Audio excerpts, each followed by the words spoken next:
entire base out of marble, and this map only makes granite and limestone blocks. So I have to import them from home.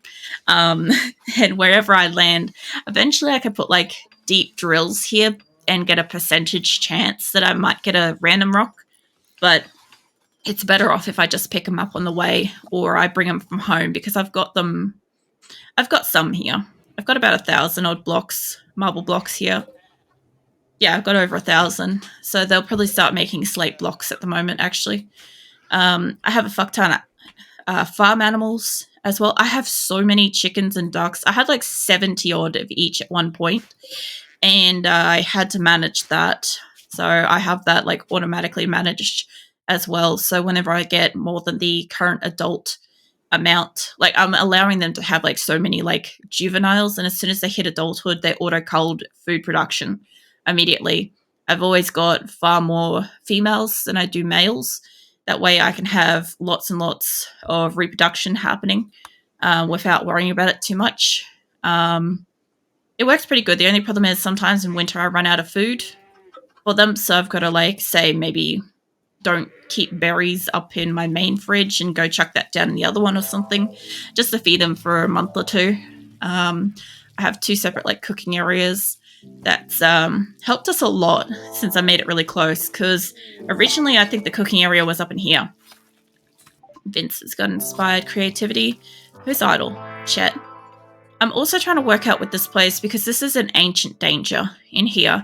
I don't want to touch it until my gunners arrive. And then we're going to go do the quests, and then we'll come back, and after they've healed, we'll attack this. They've already been attacked by a mech raid here once tonight, so that's not too bad. I'm fearful for what might attack my main base because most of my gunners are up here, and that could be a problem. However, I do still have a turret system in order, so I do still have some guns. This goes all the way around. There's, I think, a 90 turrets around the place, so it should be fine. The design of this place, I don't know what I was thinking. I had an idea and then I scrapped it and did something else. I knew I wanted 4 of these, 100%. I was going to have 4 hospitals. They are equal distance away from each other, diagonally, all that shit, diagonally to the edge of the map. The only problem is if somebody dies or like goes down here, and they've only got 1 to 2 hours, they might have a problem.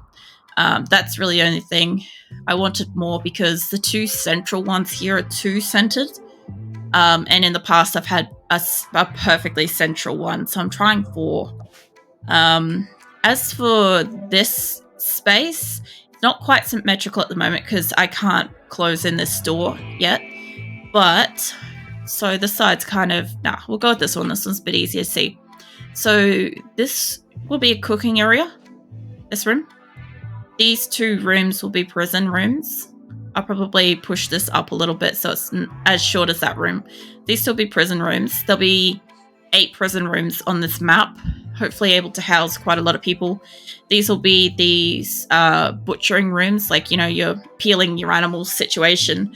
And then this was going to be a kitchen room as well, but I'm now thinking I might make that a rec room. Have 4 smaller rec rooms on here. This was not intended to be an animal storage warmth room, but it's making do at the moment. I have got all of my storage on this map and some building stuff shoved in here, just because it was the first and only room that I got completed, and I just need somewhere to dump stuff right now. I've just enclosed this, but I haven't designated any kind of storage to it because I'm trying to work out the logistics of making a cold storage zone and a non-refrigerated storage zone. And then whatever I make will get quadrupled, basically. So the center part will have, like, you know, your non-refrigerated stuff and all the stuff in here, so that whenever my people come inside, the store needs to go. He's having a food binge. So what will happen is they'll come in here, this will be all refrigerated in here, and they'll go into these rooms to do, like, you know, your cooking and stuff. So I shouldn't have to worry too much about them potentially making food and getting it stuck in the door. The biggest thing I've got to worry about is, like, somebody breaking the wall on the outside. but I won't have to worry about them leaving, say, that door open and a door there open and having this completely expire because it's all internal. It'll be only this door that matters.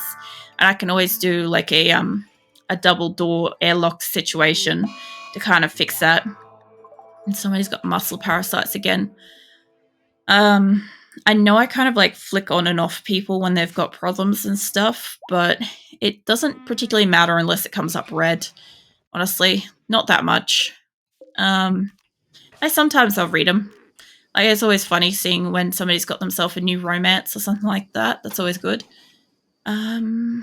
Was that... Yeah, that's going to be a proper wall. So I'm trying to keep this as, like, sort of symmetrical as I can. I think I will end up moving that up by a couple of squares because this butchering space is a little too cramped. Like, it's still going to work, but it would be really nice if I had 1 or 2 more squares and I could fit maybe an extra bench in here. That'd be nice. That'd be really nice.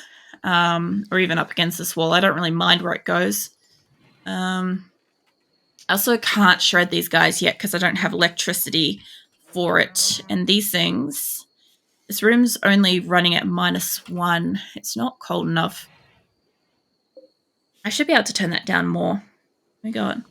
Oh, that one's not running it. Oh, because it's only just reset. Hold up. Yeah, all right. Let's fix that up. I forgot that we destroyed one. It's fine. That will fix it up. So, in a few minutes, that should hopefully go up a bit. And I'm just, like, storing batteries and whatever I can get wherever I can get at the moment. Like, I can't do anything about this area. I know it's hard to see with all the dots, but the problem I've got is that this is a ancient danger. So I can't take down any of the blocks here. I can't keep mining. I can't risk it, realistically. That's the problem I've got. Might just take a swig of my drink. Well, god damn, this is so bad. I love that they put it in the fucking hospital. Of course they did. I might actually finish my drink. Hold on. There we go. Yeah.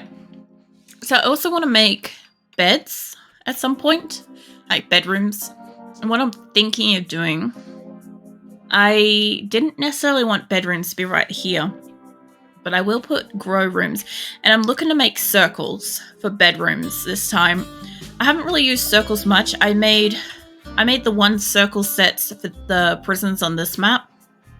But I have had in the past circular grow rooms on Colony Nido, which imploded. They hated each other so much. They hated each other so much. I don't even think we got more than 50 or 60 people on that map before they killed each other. I don't remember. Might have been almost 100. Either way, they struggled every day. I also made this kind of design for like an oval bedroom kind of quadrant situation. I don't know what I think of it. I know that I don't like how it looks in like mass production. The whole idea is that you can, no matter which way it's facing, upright or sideways, whatever, you can get 4 bedrooms, maximum 2 people plus animals. You get your 7 square bed footing. I think this room is actually 10 or about that. So yeah, they get their large bedroom buff. And then, you know, I could put a door there. I can move this wherever. And then they can have heating and that can be vented in and that would work as well. Yeah, the only problem with that is I didn't like how that looked when I daisy chained it around the map. But I do intend... I wrote this down, actually. Hold up. Where did I put that? I intend to put solar grids up in here somewhere. So either along this central line or along this outer line. One of the two. Both work. Doesn't matter where I put them. All I have to remember is if I build stuff like this, like it will be these 4 center ones, right? If I go with the side ones, like I've got to take out the mining areas and stuff, you know, like this. And whatever I do, I'll have to like deconstruct and put back because like this area has components and jade. Yeah. And compacted steel, actually. Yeah, that's not bad. I'm going to make a lot of the floors out of granite because obviously the mountains here are granite and there's a lot of granite stones. So it would be stupid not to use some of the natural resources. I should have realistically made the walls out of it, but it is one of the slowest materials to make a wall out of. It is also one of the hardest, though, so it can be beneficial if you don't want to get, like, attacked and shit. And stone ones just don't, like, they don't burn as easily. The only problem is if fire happens inside the room, you're kind of fucked, because it's, like, superheating. But, yeah. But I want to do... Where did I want to put it? I want to put... I want to put the stripes of, like, solar and power up here. I know that. I want to make bedrooms between the no-build zones. That's right. Okay, so these corners up here, I made the decision last week, I think after stream, that I'm going to build the bedrooms up here. I'm going to make rectangle bedrooms, which will be unfucking seen on my channel ever before. Is that an orange horse? It is. It needs to die. Hold up. Yeah, no, I will have fucking square ass bedrooms for the first time ever. We will see that on here. So yeah, I've just got to allow enough space to be able to fit a couple of turrets behind it, and possibly beside it. So I want it to be, these ones. I could put a bridge on a couple of them and be able to build a turret on that. So yeah, I could go all the way up to the edge. I might as well design that. Also, these bosses have been here for a while. Look at that little tiny, like, whatever the fuck this is, Ibex Ram. Look at it. Like, it's cute. It's also blessed. We've got to get somebody called Raccoon some fucking time soon. I'm trying to get people that are named the same as my followers. So far we've got Moose. Who we get? We got Moose, Nikki, Wolf, Monkey. We've got a couple of other people as well. I'm not going to remember everybody off the top of my head, unfortunately. Just, like, as soon as I try to say it, I'm not going to. I'll remember it later. Like, completely randomly. But I am looking for one called Raccoon, hopefully, for Blessed. That would be great. Or if somebody walks in with, like, Blessed or, like, Bless or Tyrantha. I know the creator's name is, like, Tyran or something like that, and I think he'd be okay with that. As long as they've got, like, some kind of, like, cannibalistic or, you know, whatever kind of trait, I think that would be alright. These guys are getting along. That one's going so fast. 34 tiles a day. Holy fuck. How about you? You're moving at 22 tiles a day. That's not too bad, considering you're the one carrying the blocks. I just wish you brought more blocks than that. This group I actually accidentally sent out. I meant to, like, leave some of them at home. Also, did somebody go down? Because I have... It's showing me that I've got a Psychic Shock Lance. Oh, I bought one. Actually, that'll be good. That'll mean I'll have 4, at least, that I'm aware of. I don't know if anybody up here has one. I think if I started on you... Hold up. Oh, can I just click on you, please? Alright. This... I'll zoom out so we don't flick around too much. I'll just see... You've got one. Anybody else? Not many people here, so it's not hard to check. Up to we're on the second row. I'm not seeing one yet. Where are we up to? Berserk. No, Kimmy. You're not going to do that. Who am I up to? Can't quite see. Okay. So we have one here. That should mean we'll have 5, which means I can take, if none of them have been used, I can take 10 people with that. So Kimmy is going to attack anybody she sees because smoke leaf withdrawal. Oh, honey, no. No. That's not quite how it works here. Save just in case I kill you. Yeah. No, I know you've got a smoke leaf thing. I didn't realize that you had that when I took you, and that was unfortunate. But the only problem I've got is the Linda chick that I'm supposed to be, like, fighting people. Oh, please don't kick Crab's ass. He's already tantrum so bad. Come on, Hummingbird. Come on. Crab has been tantruming from pain like crazy. All right, everybody good? Cool. All right, hummingbird, can you just... Look, I don't think we got to capture them.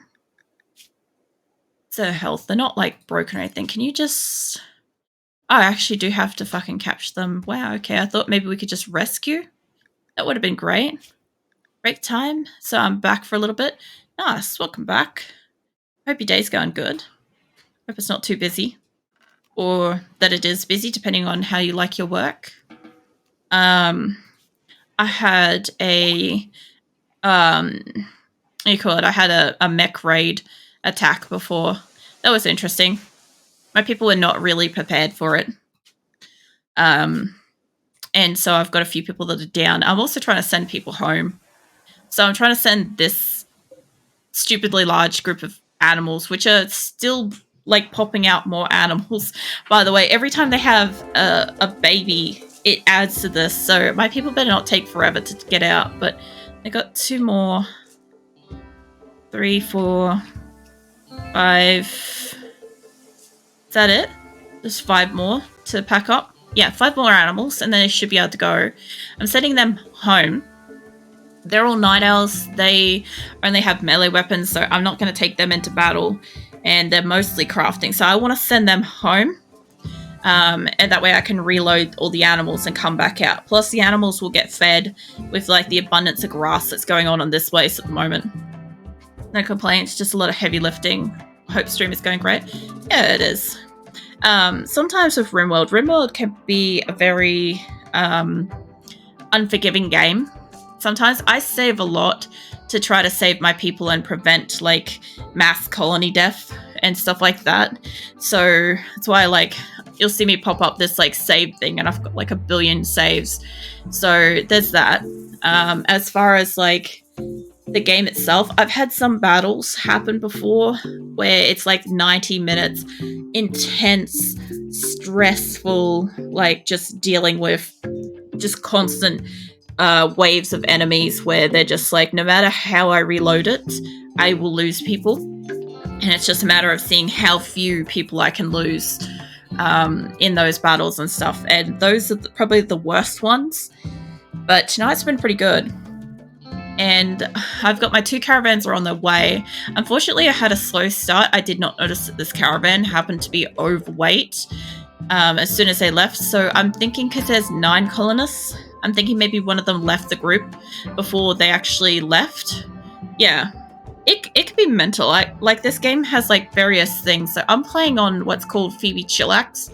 And Phoebe Chillax is, like, probably the most relaxed storyteller in the game. So there's storytellers and stuff. For anybody that doesn't know, they have different kinds of storytellers. This game is like a story-ish game where you kind of, like, create your own colonies, create what happens for your people, so on and so forth, sort of thing. Like, it doesn't come up with, like, any particular prompts or history or anything like that about what you've done. I personally choose to log it myself. I have a like, a little journal thing that I'm creating called Asora's Story. So yeah, I kind of, like, log what they do every week.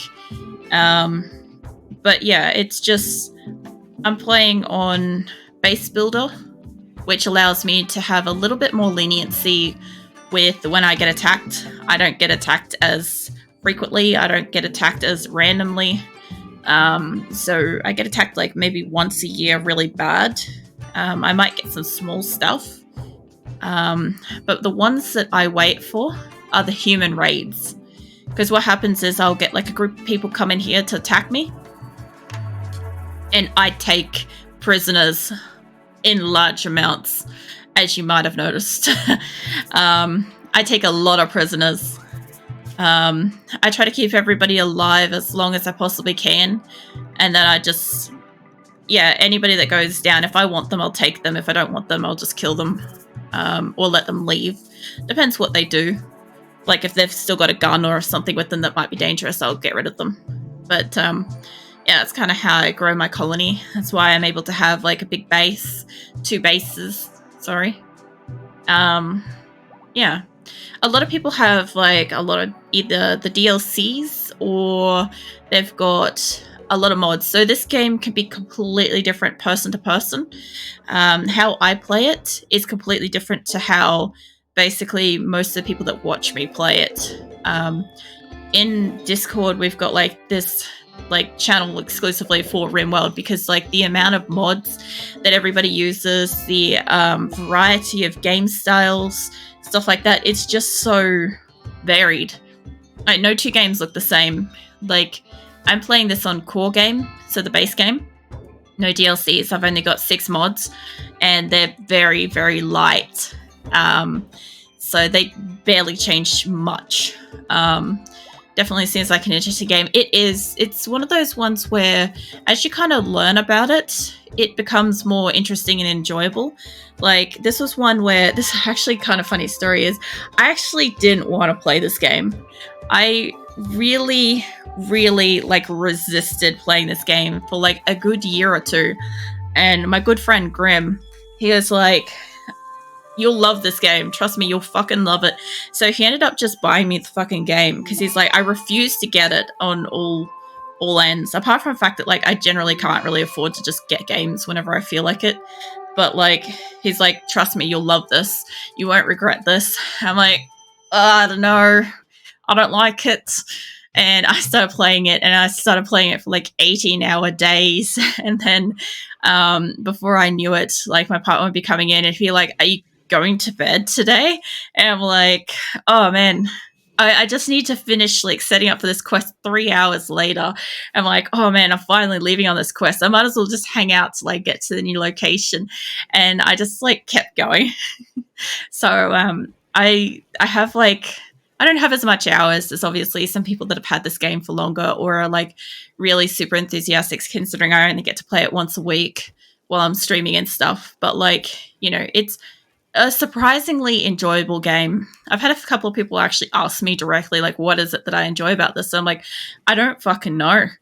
I just like it. It makes no sense.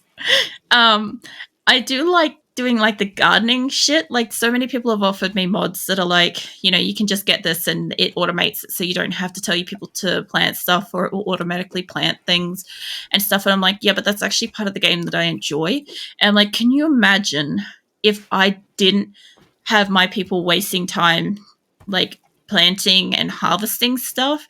Like, what would I do? Would I just like take over the whole fucking map? Because like every one of these like red little mountains and every one of these little like pink skulls, because these are my enemy factions, right? You can have heaps.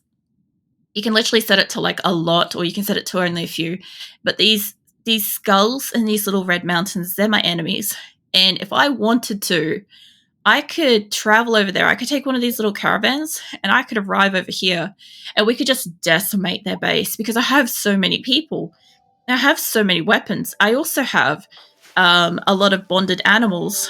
All these animals here, they can fight for me. They're all bonded to people, and they're big animals. They're really like tank animals. So if I wanted to, I could. I've also got other ones that are in training but not currently bonded that can also fight. They're trained to fight. Like, if I want to, I can just go fuck over other colonies. Can you imagine if I had the kind of time that like not spent like picking up potato or going and feeding my like pigs and chickens and stuff? I would be decimating this map. But I like to play it this way. So that's how I'm going to play it. And it's really funny too, because the other thing I get as well is that I don't really get like, a lot of people that have a lot of mods are kind of like, the game runs really poorly, unfortunately for them. But mine runs really well, and my computer's not that strong. Like, it's good, but it's not that great. And I attribute it to the fact that I play with very few mods, if basically any. Like, I play as, my general game style overall is vanilla play style with minimal mods, if at all. They can just take over the world. Basically, that's the thing, is like this map. So when you arrive, right? So here's my original settlement, right? So here I am. And calm down with your food binges. I don't have that much food up there. Let's see. My factions. So these are my allies and stuff. And these ones that are red, they originally really hated me. So definitely play and enjoy the game for what it is. Yeah, I do enjoy the game for what it is. I think that's the thing is I have that kind of appreciation as it is. I think although I have nothing against anybody like adding in mods and making it how they want. They can make the people anything. They can make them dragons. They can make them anime girls. They can see the dialogue of conversations between each other visibly. They can get DLCs that allow them to have families, royals, cults, whatever they're interested in, whatever they want. They can make this game anything. And I love that because of all the people that have RimWorld and play it, I'm sure none of us play it the same. You know, every one of us has got to be playing it almost completely differently. That's why a lot of the times it's very difficult to connect with, like, perhaps a very, very different RimWorld player that perhaps plays it on a completely different scale to yourself. But, like, for the most part, we all just enjoy the game. So we've got a heat wave. This is going to be bad. I don't have that kind of like cooling. All my food's going to expire. Got a couple of passive coolers in here. This isn't going to help much. My air conditioners, they're going to go all the way down. This is going to really tank my electricity. As for here, I don't think it's hidden here. Hold on. Yeah, it's only here. All right, so I only have to worry about one location. It's fine. Let me save that. So you can have natural disasters as well. Like you can have a solar eclipse can happen, and that means that your solar power doesn't work. So if you only have solar power, that suddenly stops. Let's say you have turbines and the wind stops. Yeah, I've got them up here. So this little like yellow stripe in them shows you how much power it's outputting. In a storm, these absolutely go mental, and the power output's nuts. But at nighttime, solar doesn't work. I also have geothermal power as well, which is constant, continuous, and very, very level, kind of safe power, which is great. But it takes a long time to research to be able to do that.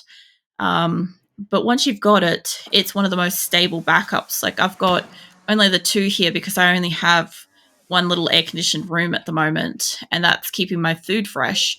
So in this heat wave, this room that's currently 10 degrees Celsius, it's all the way down here. It's very hard to see. A lot of this stuff is very hard to see, especially if you're watching on a phone. It's next to impossible to see what the fuck I'm showing is. But this room is about 10 degrees Celsius, and outside's going to get up to about 40, if not in a heat wave, about 50 degrees Celsius.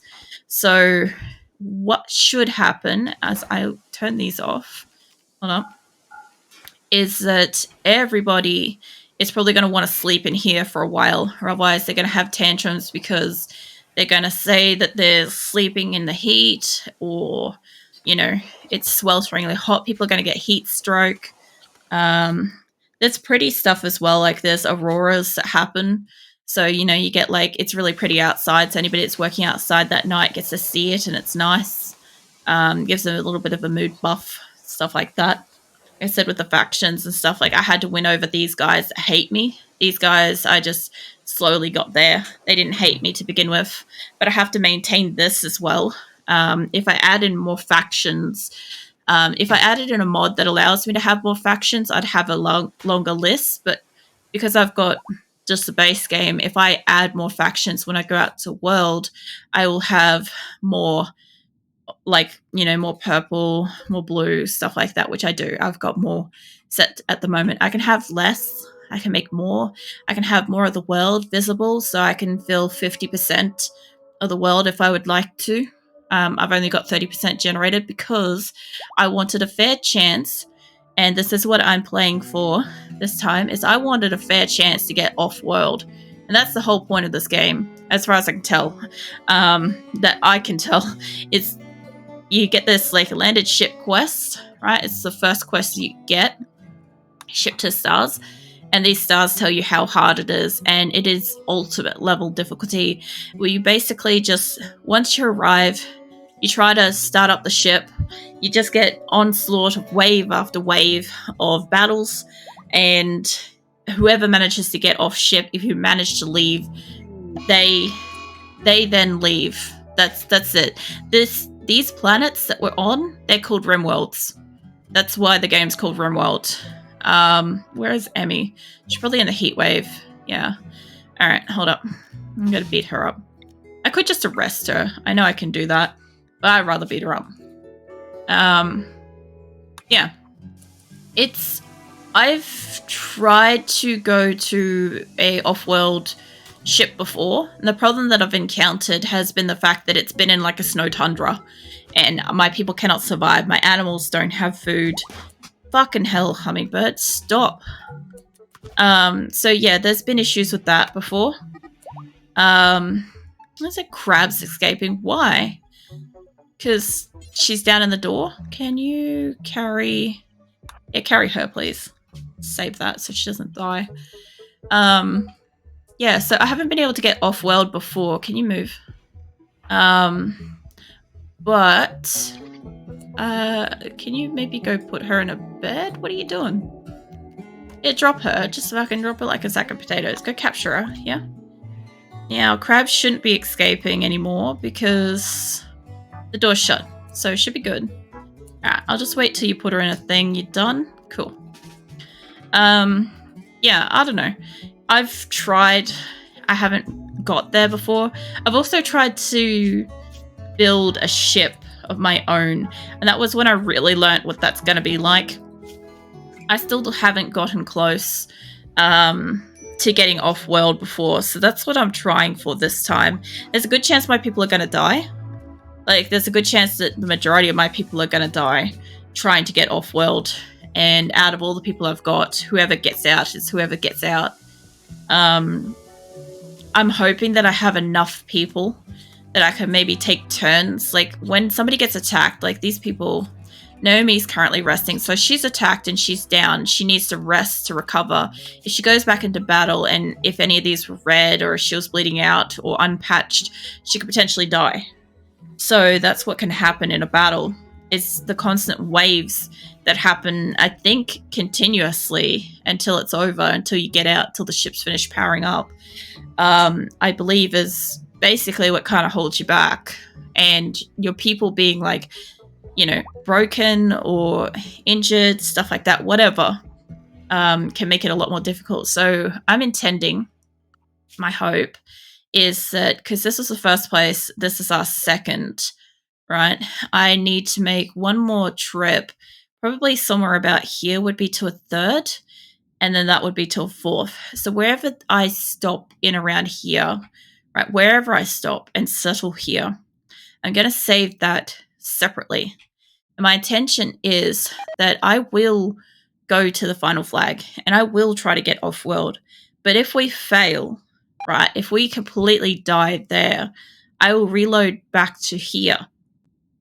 And I will try to build a ship here and get off-world that way and see how it goes. That's my intention for this playthrough. If Asora happens to implode or we die or whatever, I'll start again from scratch. I'll do what I did in the last couple of ones with Nito and now Asora. I will take a few of the fan favorite colonists and a few of my main colonists, like my legacy members and stuff, I will take forwards into the next game, which I have the mod Prepare Carefully. So what Prepare Carefully lets me do, a lot of people think the mod is very much cheating. And in actual fact, you can choose to say Amia here, right? I can look at her stats, how I got her, like actually maybe looking at Kimmy might be better. So how she is here, like she's a 34-year-old, her name, what her childhood occupation, her adult occupation, what she's incapable of, her traits, her skills. I can set up all of that with Prepare Carefully, and I can even make her look like her character, like down to the smallest details, the hair color and styles and body shapes and all that stuff, right? I can make her again in a new game, and I can take her onwards, and I can save her character so I can just always import her if I choose to do so. For fuck's sake, Kimmy. I will fucking kill you myself, love. She's having tantrums because she's got a smoke leaf withdrawal. She's basically been addicted to drugs for a bit. And she's in intense pain, which is why she's having a fight now. Which is funny, because she's about to be in a lot of pain. This is generally how I deal with my prisoners. A lot of people just kind of cut off their legs and either let them stew where they can't get up, can't do anything, but they just lay in bed until they install legs upon release, or they put them in slow restraints. Oh, Crab fucking did it, finally. Or they put them in slow restraints and put them out to fields to work for them. It's really just those two options that I've heard of so far. I've also heard of people feeding their limbs back to them. That's another option, of course. That's obviously for the cannibalist colonies. I do have a couple of cannibals in my colony, but I don't let them practice cannibalism. I don't let them eat each other. I don't let them eat the corpses of fallen enemies. None of that.